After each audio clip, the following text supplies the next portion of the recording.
कंचन traders, बेहतरीन उच्च स्तरीय मार्बल्स और ग्रेनाइट के लिए संपर्क करें कंचन ट्रेडर्स। सेल्स के साथ फिक्सिंग की सुविधा भी उपलब्ध है।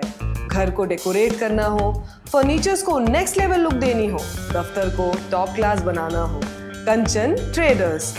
उद्घाटन पत्रों पर लिखवानी हो, पूजा के लिए मार्बल्स चाहिए या ग्रेनाइट की मंदिर बनवानी हो, कंचन ट्रेडर्स आपको देता है उचित दामों में सबसे बेहतरीन टॉप क्लास मार्बल्स और ग्रेनाइट। तो फिर देर किस बात की, आज ही पधारिए और अपने घर फर्नीचर और दफ्तर को दीजिए ग्रेनाइट और मार्बल्स वाली शान।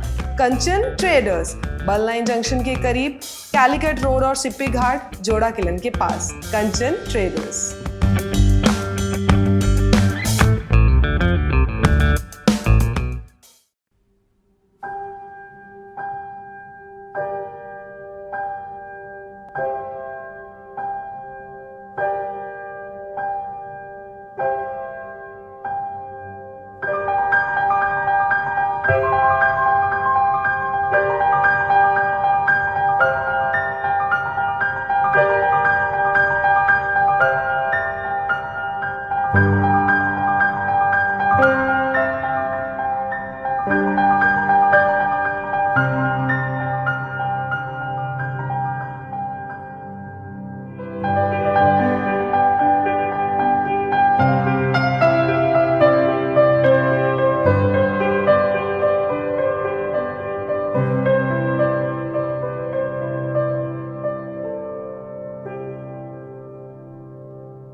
CIMS hospital, Vadapalani. जय हिंद, मैं नशरीन न्यूज़ अंडमान 24/7 में आप सभी का स्वागत करती हूँ। वीपो से जुड़ी कुछ मुख्य समाचार। सबसे पहले हेडलाइंस। अंडमान एंड निकोबार में 21 मेगावाट सोलार प्रोजेक्ट के लिए टेंडर जल्द इनवाइट किया जाएगा। वर्ल्ड बैंक के मुताबिक इंडिया दुनिया का सबसे ज्यादा समानता वाले देशों में शामिल हुआ। सरकार ने लोगों से कहा कि सिर्फ BIS सर्टिफाइड हेलमेट का ही इस्तेमाल करें। क्विजीन ऑफ इंडिया फेस्टिवल 2025 के दूसरे दिन ITF पेविलियन में फूड स्टॉल पर भीड़। डिस्ट्रिक्ट एडमिनिस्ट्रेशन ने इलीगल कब्जा हटाकर सरकारी जमीन वापस ली। अब समाचार विस्तार से। अंडमान एंड निकोबार में 21 मेगावाट सोलार प्रोजेक्ट के लिए टेंडर जल्द इनवाइट किया जाएगा। अंडमान एंड निकोबार एडमिनिस्ट्रेशन ने रिन्यूएबल एनर्जी को बढ़ावा देने के लिए एक नया इनिशिएटिव का अनाउंसमेंट किया है, जिसमें 21 मेगावाट का grid connected solar power plant लगाया जाएगा। इन सोलार प्रोजेक्ट के साथ बैटरी स्टोरेज सिस्टम भी इंस्टॉल किए जाएंगे, जिससे इलेक्ट्रिसिटी की अनइंटरप्टेड सप्लाई इंश्योर हो सके, खासकर उन एरियाज में जहां डीजल पर ज्यादा डिपेंडेंसी है। ये टेंडर यूनियन टेरिटरी के इलेक्ट्रिसिटी डिपार्टमेंट और सेंट्रल इलेक्ट्रिसिटी अथॉरिटी के टेक्निकल गाइडेंस के अंडर इशू किया जाएगा। Solar energy corporation of India SECI भी इसमें सहयोग करेगा। इस स्टेप का मेन गोल है कि अंडमान के रिमोट और कोस्टल एरियाज में इको फ्रेंडली और सस्टेनेबल एनर्जी सोल्यूशन प्रोवाइड किया जाए। बैटरी स्टोरेज सिस्टम होने के कारण सोलार पावर दिन के अलावा रात में भी सप्लाई हो सकेगी, जिससे लोकल इंफ्रास्ट्रक्चर, स्कूल, अस्पताल और टूरिज्म सेक्टर को काफी बेनिफिट मिलेगा। ये मूव इंडिया के नेट जीरो कार्बन मिशन के टारगेट में भी योगदान करेगा। वर्ल्ड बैंक के मुताबिक इंडिया दुनिया का सबसे ज्यादा समानता वाले देशों में शामिल हुआ। वर्ल्ड बैंक की तरफ से जारी की गई एक ग्लोबल रिपोर्ट के मुताबिक इंडिया अब उन 25 देशों में शामिल हो जाएगा जहां इकोनॉमिक और सोशल इक्वालिटी सबसे बेहतर है। ये report income distribution, access to health care, education, employment opportunity और जनरल पार्टी जैसे इंडिकेटर के बेस पर बनाई गई थी। इंडिया के कंपोजिट स्कोर 0.251 आया है।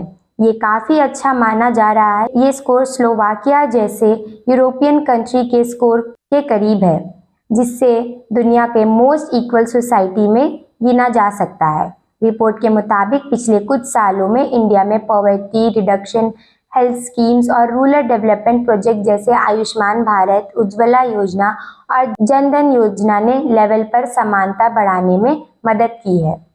ये भी कहा गया है कि अगर इंडिया इसी तरह इंक्लूसिव डेवलपमेंट पर फोकस करता रहे तो आने वाले दिनों में वो और भी इक्वल और बैलेंस सोसाइटी बन सकता है। सरकार ने लोगों से कहा कि सिर्फ BIS सर्टिफाइड हेलमेट का ही इस्तेमाल करें। कंज्यूमर अफेयर्स मिनिस्ट्री ने ऑफिशियल एडवाइजरी जारी करते हुए सभी लोगों से अपील की है कि वे सिर्फ BIS bureau of India standard certified helmet का ही इस्तेमाल करें।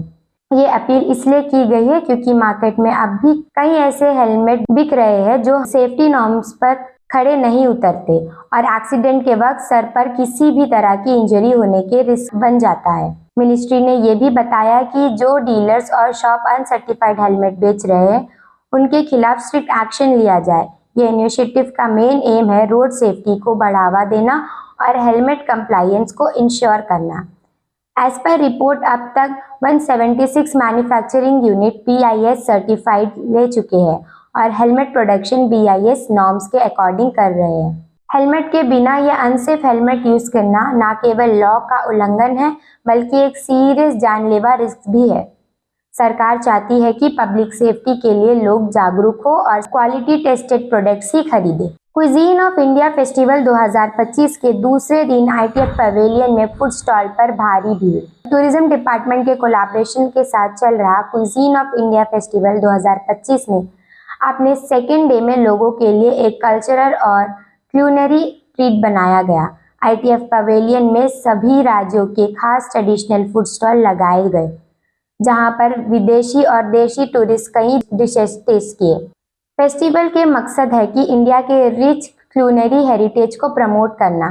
पंजाब के बटर चिकन से लेकर तमिलनाडु के डोसा तक और बंगाल के स्वीट से लेकर नॉर्थ ईस्ट के ट्राइबल कुजीन तक ये सब कुछ अवेलेबल है। फूड लवर्स के अलावा कई school student, young youth groups और फैमिलीज भी इवेंट में शामिल हुए। Cultural performance, live cooking demonstration और इंटरैक्टिव स्टॉल्स भी क्राउड का सेंटर ऑफ अट्रैक्शन रहे। यह इनिशिएटिव न सिर्फ टूरिज्म को बढ़ावा दे रहा है बल्कि लोकल वेंडर्स और फूड एंटरप्रेन्योर्स को भी एक प्लेटफॉर्म दे रहा है अपने फ्लेवर्स को दिखाने का।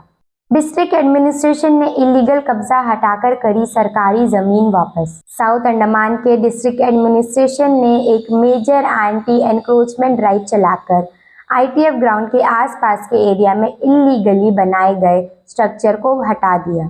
ये एनक्रोचमेंट बिना किसी परमिशन के सरकारी जमीन पर किया गया था, जिसमें कुछ लोग पर्सनल यूज के लिए छोटी छोटी कंस्ट्रक्शंस कर रहे थे। डिस्ट्रिक्ट अथॉरिटीज ने टीम के साथ साइट इंस्पेक्शन किया और फिर तुरंत एक्शन लेते हुए इलीगल स्ट्रक्चर को रिमूव किया गया। इसके साथ ही लोगों को पब्लिक नोटिस भी दिया गया जिसमें ये स्पष्ट किया गया है कि गवर्नमेंट लैंड पर बिना इजाजत कुछ भी बनाना कानूनी तौर पर मना है। अथॉरिटीज ने बताया कि ऐसे इलीगल एनक्रोचमेंट के खिलाफ फ्यूचर में और भी स्ट्रिक्ट एक्शन लिया जाएगा ताकि पब्लिक रिसोर्सेज का मिसयूज ना हो। यह कदम स्पेशली उन एरियाज में ज़रूरी है जहां पब्लिक इंफ्रास्ट्रक्चर बनाने की संभावना है। अगर आपको हमारा आज का यह एपिसोड ज्ञानवर्धक व सूचनात्मक लगा हो तो कृपया लाइक और शेयर ज़रूर करें और कमेंट सेक्शन में अपनी राय देना ना भूलें। इसी के साथ न्यूज़ अंडमान 24/7 की आज की इस कड़ी से मैं विदा लेती हूँ। अगली कड़ी में फिर मुलाकात होगी। जय हिंद।